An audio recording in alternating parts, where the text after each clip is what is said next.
नमस्कार दोस्तों, सत श्री अकाल, आदाब।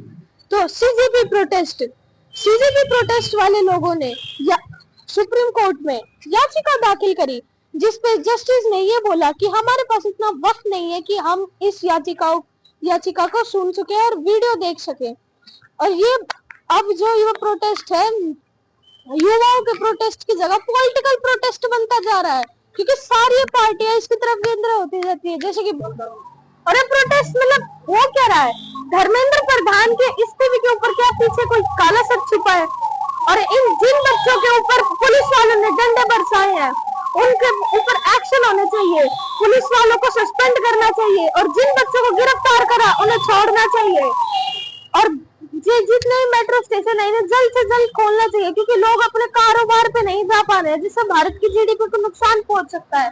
और बाहर से फोर्सेस बुलाने का बड़े बड़े पदों पे मंत्री बैठे हैं पार्लियामेंट के अंदर, या फिर कहीं किसी भी ऑफिस में गृह मंत्री है, प्राइम मिनिस्टर है।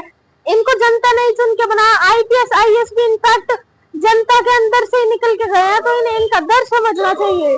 बल्कि ये तो उल्टा कुछ कर रहे हैं। मैं सारे ऑफिसर की बात नहीं कर रहा हूँ, पर एक जनता है, ये देश की नौकर नहीं है जो इन्हें ऐसे मारा जा रहा है दरिंदों की तरह।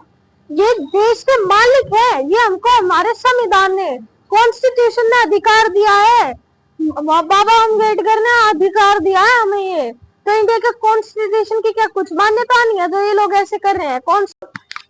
और इन बच्चों पर नुकीले डंडों से वार किया गया है, बैरिकेड्स में करंट छोड़ा गया है, और आंसू गैस के गोले फेंके गए, और पेट्रोल गन यूज करी हुई है।